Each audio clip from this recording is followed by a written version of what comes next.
Hey coach, Xenia Wood here, owner and founder of Swift Coaches and Swift Movement Academy. Our vision is to live in a world where health business owners turn their passions into profits and create financial freedom guilt-free. And for all of those exercise and rehab professionals to finally feel confident as fuck in their technical skills, and we never again see another coach leave the industry because of it. What you're about to hear is a bite-sized, jam-packed version of one of our episodes. So if you're looking to learn swiftly, this mini episode is for you. Let's dive straight in. I think people would love to know how have they developed, and what does that mean for you, and why even do partnerships? Why not just you do you, head down, bum up, AA, and just go forward with that as a solo thing? There's probably a couple of elements. I'll list them out first, and then we can maybe tick them off one by one and expand on it. The first is that I think it's natural, normal, and okay for a founder's interest to change, for a founder's interest to evolve over time.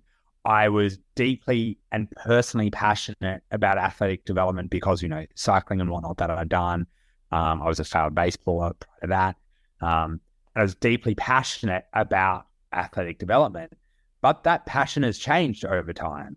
And not only would it have felt incongruent just to stay in that space personally in terms of how to make my personal contribution, but it also would have felt like I wouldn't be serving, because I feel like if your passion's changing, you can serve a new audience. The only person that you're hurting if you don't serve them is the people you say you care about, is that new audience. So that's the first element, is what I cared about changed, who I cared about changed. And that's not to say I don't care about athlete development, but essentially what has happened is my team now cares more about athlete development than I do personally about athlete development. The brand still cares. The vision is still to be pioneers in athlete development. None of that changes. The mission hasn't changed, but the people who deliver that has changed as my interests have moved on. And I think that's the first thing. You need to honor that, because it's torture if you don't. And you can self-sabotage your own business, because I mean, that's kind of what I'm, working through as well, right? Like we've spoken about this before with the rehab that we do. And it's like, I still love that Swift can support and help people through their rehab, but I am more passionate about helping coaches to do that. So I'm just one further step removed from being in the trenches one-on-one with people now. And it's like, how can I help more people? And kind of, I guess the new level or the ascension is now I can help people who are helping the people on the ground and bring them up. And, it's, I guess the legacy or the growth pathway. Yeah. You could think of it, let's say you could personally influence and change 30 people's lives at any one time as a coach. You've now identified that if you change 30 coaches' lives, you change 30 people's lives, you've actually changed 900 people's lives. Yeah. And so that's okay. We shouldn't be upset at ourselves or get angry at ourselves for a natural evolution that is always going to occur in business. And if it's okay for the biggest business owners in the world to develop new products, to pursue new initiatives, to look at JVs and partnerships, to create different arms of their business, why would it not be okay for us? So that's maybe the first element, is, honor your own passions. The second element is what you often find is when you position yourself as a leader in one industry, you open up natural synergies in tangential industries. And, there's an obvious example we can talk about here. We, through trial and error, through Lockie's incredible systems mind, which, very few people have, he's been able to build this incredible system for athlete development that a lot of people wanted to understand, potentially model and emulate. We did that in our own business first. We did what probably at the time was a pretty rare feat to create a profitable gym business from athlete development alone. Typically, it's always required boot camps on the side or general pops training on the side or something that like underpinned it. That was the cash cow, and, training athletes was the passion project. Yeah, that was the star.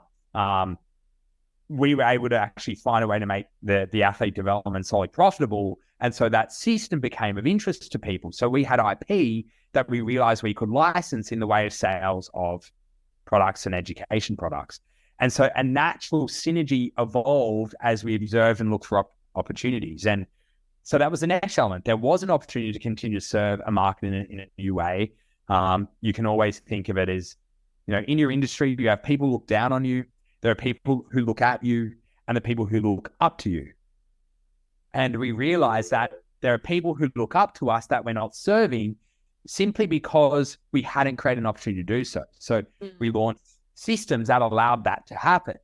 And so then, what was the derivation of that, or what came as a result of that? Well, then we're like, we looked at the PT industry and it was like, well, we can probably serve that community and serve that interest. And so you get this kind of momentum, this flow-on effect, and you end up exposing yourself to new markets as for as long as you keep a problem solution oriented mind. Identify problems, look for the opportunities. How can you serve the people that need it?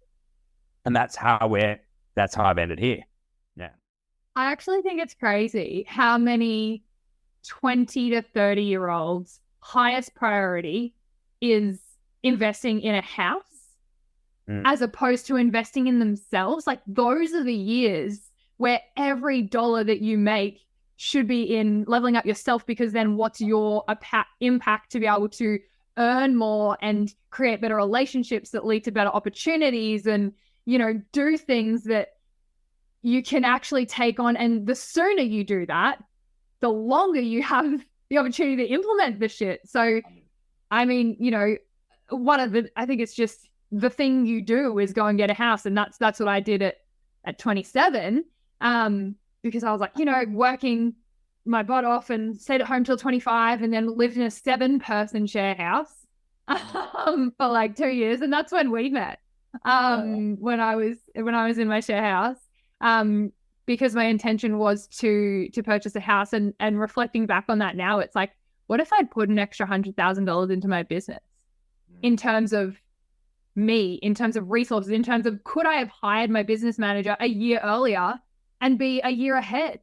Hindsight's everything, but being able to learn from others and through mentorship is where I think, I've learned a lot of these concepts and principles. And it's just getting in rooms where I've felt uncomfortably shitter than everyone else. Like, I remember the first room when I was in with you, I was the littlest fish in that pond.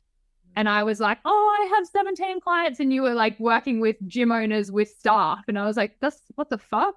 I don't even know if I should be here. Like, it was that kind of feeling for me of like, I know I need help.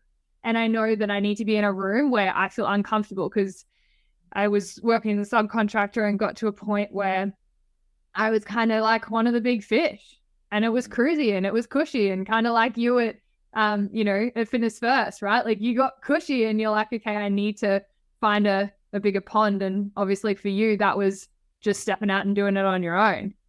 100%. I couldn't agree more. Because the one thing that a house will never help you make more of is your own ability to make money. The house will make you money, but you investing in a house doesn't help you make more money. And that's the difference. So then it's a better of what's going to make me more money over a time horizon. If, let's say, a house doubles in value every 10 years, which is, let's just call that true, and you invest $400,000 in a house over a 10-year period, you've netted $400,000 of equity, right? Over 10 years, if you took that $40,000 and invested in yourself and then continue to invest in yourself, what could you generate in revenue in 10 years' time if you did the same? And what we often find is, and without pumping tires per se, I can be so valuable now for businesses in terms of the revenue I can create and generate, because I made sure that optimization myself was what I focused on when I was young. I'm 32 now. I can yield quite easily. Like, I yield over 150 grand from writing a newsletter once a month. Like, that's more than most salaries. Yeah. And so, these are all decisions that people make, and everyone has different risk profiles. So I totally get that, but you certainly should consider what an investment looks like in yourself versus just blindly putting it in one of the more traditional avenues, for sure. And especially if you own a business. Like if you're a business, like that is that should be the last place. Like I'm like, oh, maybe I pull out my equity and put it back into my business. Like those are the thoughts that are going through my head right now. He got to the point where he believed, and with a high level of conviction, that his team could execute the system as well as he did. And once you've got confidence and conviction, that gives you permission. And the permission was then to, well, cool, I'm going to let someone else do it. It's not going to be perfect. I'm sure there's going to be hiccups. I know there will be problems. Nothing ever, a plan is fine until you get punched in the face, and that's the real world. But I at least believe in the system. I believe in the robustness of the system. I believe in the people I've taught it to. So that happens at a really micro scale early on. That's how that looks is Lockie's on the floor with others on the floor. Then it looks like Lockie's, less on the floor and really giving that permission for the other coaches to level up. Then it's Lockie's not on the floor at all, but he still takes the PD. That's Lockie's not even doing PD because someone else is doing the PD. And you slowly phase yourself out to the point where the system is stronger than you. And that is true because there's no way that Lockie could program for 320 athletes. Yeah. So the system became stronger than him. And that's when you can scale, is the system becomes more powerful than the labor. And that's where probably most business owners are battling, is that their labor is stronger and more robust than their system. Or they don't even have a system, which is what I'm noticing, right? Like, and they don't know how to articulate that. Or PD is, oh, well, this is what I do, which we find a lot of the time, right? Or scaling to them is, it's just kind of word vomiting everything that you kind of know without giving anyone a framework to follow. Yeah. And you then also need to give them permission to follow it in a way that allows them to develop autonomy over time. If you never create that opportunity for them to develop autonomy, they'll never really understand the system, and the system will always fall apart. Like imagine if the owner of Toyota was watching every builder of the Toyota car on the assembly line one by one, like micromanaging. That just wouldn't work. Like at some point, the system needs to be more powerful than the labor that created the system. And that's always now been our philosophy in terms of how we deploy every part of scaling in our business, is get to the point where the system's stronger than the labor that built it. And just a reminder, our biz webinar on creating high consistent income with your very own irresistible offer is coming up really quickly. It is the 20th of July, and it is a 3 powerful hour webinar. If you want to join in and see what it's all about behind the scenes, then register for that. Link is in the show notes for you. Did you find something valuable in this episode? If so, I'd like to ask a tiny favor. If you have 30 seconds now, I'd love you to follow or share the podcast. That way, we can continue to bring you more real, raw, and uncensored stories from industry leaders. We also love hearing from you and what you loved about every episode. The best way to reach out is to DM me personally on Instagram @SwiftCoachesAcademy. Until next time, and in whatever you do, move swiftly.